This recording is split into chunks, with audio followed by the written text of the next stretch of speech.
ప్రియ శ్రోతలు, ఈ రోజున మనం నెహెమ్యా 2వ అధ్యాయం వినబోతున్నాము.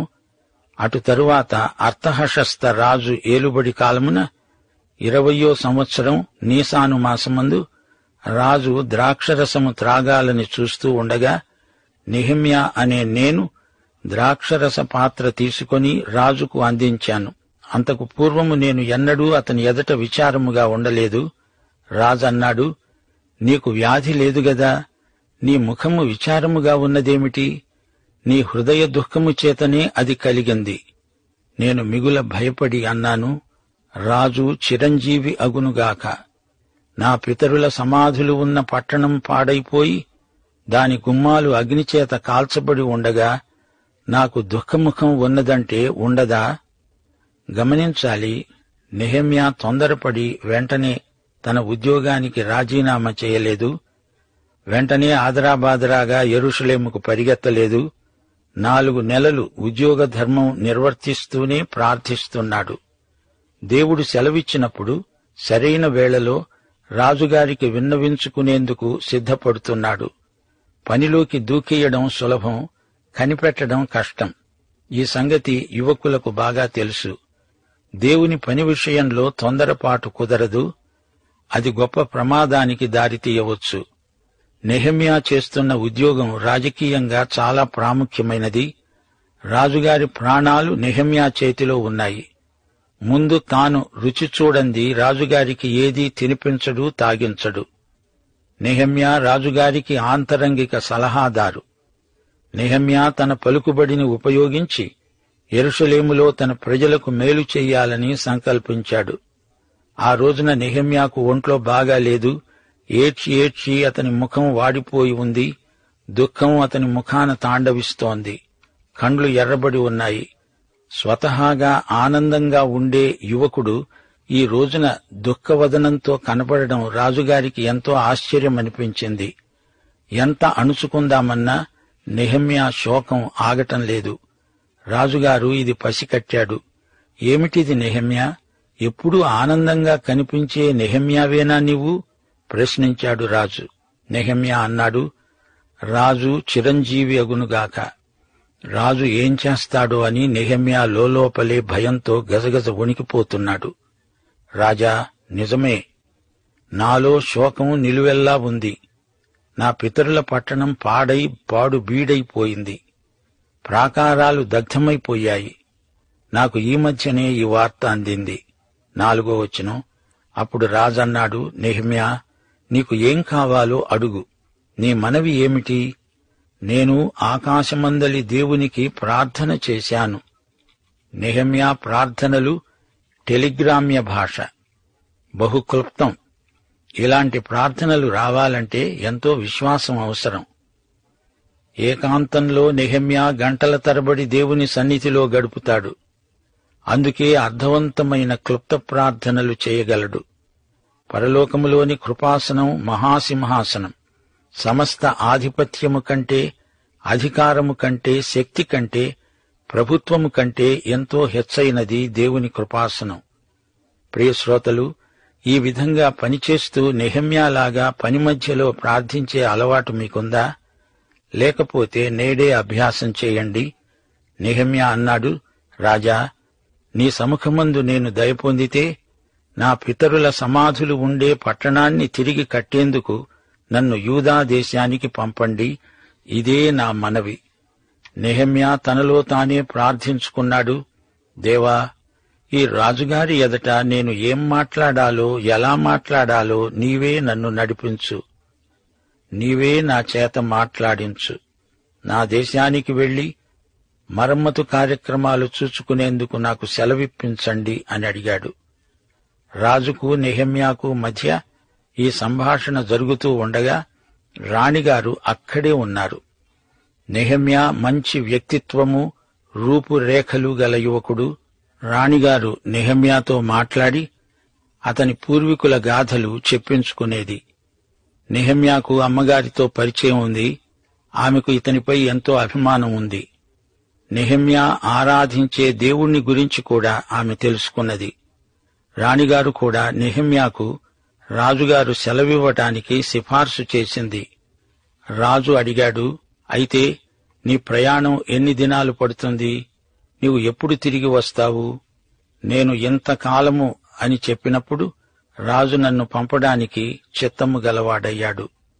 రాజుతో నేనన్నాను, రాజుగారికి అనుకూలమైతే యూదాదేశమున నేను చేరే వరకు నన్ను దాటించడానికి నది అవతల ఉన్న అధికారులకు తాఖీదులను, పట్టణ ప్రాకారానికి మందిరానికి సంబంధించిన కోట గుమ్మాలకు నేను ప్రవేశించబోయే ఇంటికి దూలాలు మానులు ఇచ్చేటట్లు రాజుగారి అడవులను కాసే ఆసాపుకు తాకీదు ఇయ్యండని అడిగాను.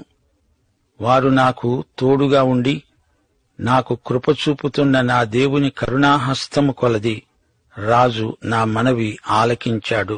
నెహెమ్యా తాను చెయ్యబోయే పనిని జాగ్రత్తగా ఏర్పరుచుకుంటున్నాడు గనుకే రాజుగారికి సంతృప్తికరమైన జవాబు ఇవ్వగలిగాడు. నెహెమ్యా ప్రార్థనాపరుడు నిజమే, ఆలోచనాపరుడు అది కూడా నిజమే. కాని అతనికి మరి 2 ప్రత్యేక యోగ్యతలున్నాయి. 1 అతని దర్శనం స్పష్టంగా ఉంది. 2 అతని పనితీరు క్రమబద్ధమైనది. ఈ 2 లేనిది అంత గొప్ప పని నెహెమ్యా చెయ్యలేడు. మరో రహస్యం ఉంది. నెహెమ్యా మితభాషి, అనవసరంగా డొంకతిరుగుడుగా మాట్లాడే రకం కాదతడు. సూటిగా తేటగా మాట్లాడతాడు నెహెమ్యా. నెహెమ్యా అంటున్నాడు, నేను నది అవతల ఉన్న అధికారుల యొద్దకు వచ్చి వారికి రాజుగారి తాఖీదులను అప్పగించాను. రాజు నాతో కూడా సేనాపతులను, గుర్రపు రౌతులను పంపించాడు. సన్బల్లటు, టోబియా అనే 2 ఇశ్రాయేలీయులకు క్షేమము కలుగజేసే ఒకడు వచ్చాడని విని బహుగా దుఃఖపడ్డారు. నెహెమ్యాకు ప్రతిపక్షం 1 తయారైంది. సన్బల్లటు, టోబియా, గెషెము అనే 3 వ్యతిరేక ప్రచారం మొదలుపెట్టారు. సన్బల్లటు హోరోనీయుడు, టోబియా అమ్మోనీయుడు, గెషెము అరబ్బీయుడు. ఈ 3 దుష్టత్రయం. వీరు దేవునికి, దేవుని ప్రజలకు విరోధులు. నెహెమ్యా వచ్చాడని విన్నప్పుడు వీరికి నిద్ర పట్టలేదు. కుట్రాలోచనలు చేయడం మొదలుపెట్టారు. నెహెమ్యా అంటున్నాడు, నేను యెరూషలేముకు వచ్చి 3 రోజులు అక్కడే ఉండి రాత్రియందు నేను నాతో కూడా ఉన్న కొందరు లేచాము. యెరూషలేమును గూర్చి దేవుడు నా హృదయమందు పుట్టించిన ఆలోచనను నేను ఎవరికీ చెప్పలేదు. నేను ఎక్కి ఉన్న పశువు తప్ప మరి ఏ పశువు నా వద్ద ఉండలేదు. నేను రాత్రికాలమందు లోయద్వారము గుండా భుజంగపు బావి ఎదుటికి పెంటద్వారము దగ్గరికి పోయి పడద్రోయబడిన యెరూషలేము ప్రాకారాలను చూడగా దాని గుమ్మాలు అగ్నిచేత కాల్చబడి ఉన్నాయి. తరువాత నేను బుగ్గ గుమ్మానికి వచ్చి రాజు కోనేటికి వెళ్లాను గాని నేను ఎక్కి ఉన్న పశువు పోవడానికి ఎడము లేదు. నేను రాత్రియందు మడుగు దగ్గర నుండి పోయి ప్రాకారాన్ని చూచిన మీదట వెనుకకు మరలి లోయ గుమ్మములో బడి తిరిగి వచ్చాను. అయితే నేను ఎక్కడికి వెళ్లినది, ఏమి చేసినది అధికారులకు తెలియలేదు. యూదులకే గాని, యాజకులకే గాని, యజమానులకే గాని, అధికారులకే గాని, పనిచేసే ఇతరమైన వారికే గాని నేను ఆ సంగతి చెప్పి ఉండలేదు. శ్రోతలారా, యెషయా 28వ అధ్యాయం 16వ వచనంలోని సూత్రం నెహెమ్యాకు బాగా తెలుసు. విశ్వసించేవాడు కలవరపడడు. నాయకులను నియమించే ముందు అక్కడ ఉండి వారి అక్కరలు ఏవో స్వయంగా తెలుసుకున్నాడు. అందరూ నిద్రపోయినా అంకిత భావం గల నాయకులు మేల్కొని ఉంటారు. సామెతలు 20వ అధ్యాయం 18వ వచనం, ఉద్దేశాలు ఆలోచన చేత స్థిరపరచబడతాయి. వివేకము గల నాయకుడవై యుద్ధం చెయ్యి. రహస్యంగా గుట్టుచప్పుడుగా చేయవలసిన పని చేశాడు. మంచి వ్యవహార దక్షత గల మేటి నాయకుడు నెహెమ్యా. నెహెమ్యా తనిఖీ చేసి చూస్తుంటే అంతా చెత్త బాగా పేరుకొనిపోయి ఉంది. తన గుర్రంతో ఆ గుమ్మం గుండా వెళ్లడం ఎంతో కష్టమనిపించింది. నెహెమ్యా పట్టణమంతా తిరిగి చూచాడు. పరిస్థితులను బాగా ఆకళింపు చేసుకున్నాడు. నెహెమ్యా అంటున్నాడు, నేను వారితో అన్నాను, మనకు కలిగిన శ్రమ మీకు తెలిసే ఉన్నది. యెరూషలేము ఎలా పాడైపోయిందో, దాని గుమ్మాలు అగ్నిచేత ఎలా కాల్చబడ్డాయో మీరే చూచి ఉన్నారు. మనకు ఇక మీదట నింద రాకుండా యెరూషలేము యొక్క ప్రాకారాన్ని మళ్లీ కడదాము రండి. నాకు సహాయము చేసే దేవుని కరుణాహస్తమును గూర్చి రాజు నాకు సెలవిచ్చిన మాటలన్నీ నేను వారితో చెప్పాను. అందుకు వారు మనము కట్టుటకు పూనుకుందాము రండి అని చెప్పి ఈ మంచి కార్యము చేయడానికై బలము తెచ్చుకున్నారు. శ్రోతలు, నెహెమ్యా ఎంత మంచి పని చేస్తున్నాడో చూచారా? నాయకులందరితో సమావేశం ఏర్పాటు చేశాడు. దేవుడు తనను ఎలా నడిపించింది వారికి వివరంగా చెప్పాడు. తాను ఏ విధంగా రాజోద్యోగం నుండి సెలవు తీసుకుని వచ్చింది, అసలు తానెందుకు యెరూషలేముకు వచ్చింది వారికి తెలియచేశాడు. అంతా తనిఖీ చేసి చూచాడు. ప్రస్తుత స్థితిగతులను బాగా అర్థం చేసుకున్నవాడై నెహెమ్యా అన్నాడు, రండి, ఈ మంచి పనికి పూనుకుందాము, దేవుడు మనతో ఉన్నాడు. మళ్ళా చెబుతున్నాను, నెహెమ్యా దేవుడు ఏర్పరచుకున్న గొప్ప నాయకుడు. స్థానిక నాయకులకు నెహెమ్యా ఇప్పుడు నాయకుడు. నెహెమ్యా ఎంతో నిరాడంబర జీవి, గొప్పలు చెప్పుకునే మనిషి కాడు. స్వాతిశయం బొత్తిగా లేని నాయకుడు. 19వ వచనం. అయితే హోరోనీయుడైన సన్బల్లటు, అమ్మోనీయ దాసుడైన టోబియా, అరబ్బీయుడైన గెషము ఆ మాట విన్నప్పుడు మమ్ములను హేళన చేసి మా పనిని తృణీకరించి అన్నారు, మీరు చేసే పని ఏమిటి? రాజు మీద తిరుగుబాటు చేస్తారా? ఇరుగో దుష్టత్రయం, సన్బల్లటు, టోబియా, గెషము. దైవసేవకులకు మంచి స్నేహితుల సహవాసముంటుంది గాని కొందరు దుర్మార్గులు కూడా వారికి తారసిల్లుతారు. ఈ దేవశత్రువులు దేవుని సేవను ఆటంకపరచటానికి ఎన్నో విఫల ప్రయత్నాలు చేస్తూనే ఉంటారు. ఎగతాళి చేస్తారు, దుష్ప్రచారం కొనసాగిస్తారు. అందుకు నేనన్నాను, ఆకాశమందు నివాసి అయిన దేవుడు తానే మా యత్నాన్ని సఫలము చేస్తాడు గనుక ఆయన దాసులమైన మేము కట్టేందుకు పూనుకుంటున్నాము. యెరూషలేమునందు మీకు భాగము కాని, స్వతంత్రమే కాని, జ్ఞాపక సూచనే కాని లేదు. నెహెమ్యా ఖండితంగా వారికి తెగేసి చెప్పాడు, తొలగండి, మా పనికి అడ్డం రాకండి. మేము పని మీద ఉన్నాము, మా దేవుడు మాతో ఉన్నాడు. నిజం, దేవుడు తన ప్రజలతో ఉన్నాడు, నెహెమ్యాతో ఉన్నాడు. దేవునికి స్తోత్రం. ప్రియ శ్రోతలు, విలాపవాక్యాలు యెరూషలేము దుర్గతిని గురించి చెప్పినవే. జనభరితమైన పట్టణం ఎలా ఏకాకి అయి దుఃఖాక్రాంతమైంది. అది విధవరాలి వంటిది అయిందే. అన్యజనులలో ఘనతకెక్కినది, సంస్థానములలో రాచకుమార్తె అయినది ఎలా పన్ను చెల్లించేది అయిపోయిందో గదా. నియామక కూటాలకు ఎవరూ రారు. సీయోను మార్గాలు ప్రలాపిస్తున్నాయి. పట్టణపు గుమ్మాలన్నీ పాడైపోయాయి. యాజకులు నిట్టూర్పు విడుస్తున్నారు. దాని కన్యకలు దుఃఖాక్రాంతులయ్యారు. అది వ్యాకుల భరితురాలైంది. విలాపవాక్యాలు 2వ అధ్యాయం 1వ వచనం. ప్రభువు కోపపడి సీయోను కుమార్తెను మేఘముతో కప్పి ఉన్నాడు.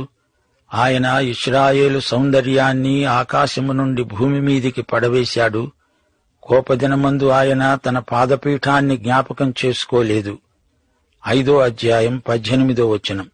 నక్కలు దానిమీద తిరుగులాడుతున్నాయి.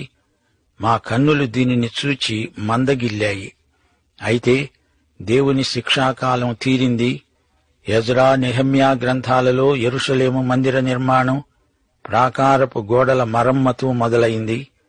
ప్రాకారం శిథిలమైపోవటం చేత శత్రువుల దృష్టిలో అది అపహాస్యానికి గురి అయింది. యెరూషలేము తిరిగి పూర్వ వైభవానికి రావాలని ఈ ఉద్యమానికి దేవుడు ఎజ్రా, నెహెమ్యాలను ఏర్పరచుకుని నియమించాడు. శత్రువుల ఎదుట తిరిగి యెరూషలేము ఘనంగా నిలిచింది. దేవునికిది ఘన విజయం. ఇశ్రాయేలు అవమానం ఆనందంగా మారింది. నెహెమ్యా యెరూషలేము గుమ్మాలను ఎంతో వ్యవహార దక్షతను ప్రదర్శించి మరమ్మతు చేశాడు. నెహెమ్యా మరో నిర్మాణాత్మక కార్యం చేయబోతున్నాడు. ఆధ్యాత్మికంగా శిథిలమైపోయిన వారి కుటుంబ జీవితాలను పునర్నిర్మిస్తాడు. వివరాలు తరువాతి పాఠాలలో వింటారు. పాఠం సమాప్తం. ప్రభు అయిన యేసుక్రీస్తు వారి కృప, తండ్రి అయిన దేవుని ప్రేమ, పరిశుద్ధాత్మ అన్యోన్య సహవాసము మనకందరికీ తోడై ఉండునుగాక. ఆమె. నేటి పాఠంలోని ముఖ్యాంశాలు: 1. నెహెమ్యా ప్రభుత్వోద్యోగంలో ఉండి తన పలుకుబడిని దైవసేవకు అనుకూలంగా మలుచుకున్నాడు. రాజానుగ్రహం పొందాడు. అలాగే దేవుని బిడ్డలు అవకాశం ఎక్కడ ఉంటే అక్కడ దాన్ని సువార్త వ్యాప్తి కోసం వాడాలి.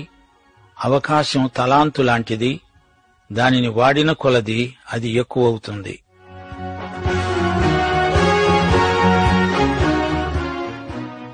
2. నెహెమ్యా అన్యప్రభుత్వంలో మంచి పేరు తెచ్చుకున్నాడు. దేవుని బిడ్డలు ఇహలోక రాజ్యంలో ఉత్తమ పౌరులు, పరలోక రాజ్యంలో ఉత్తమోత్తమ పౌరులు.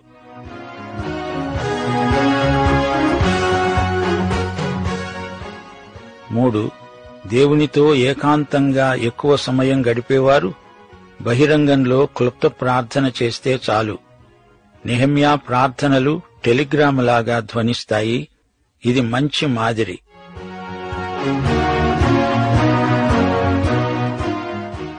4.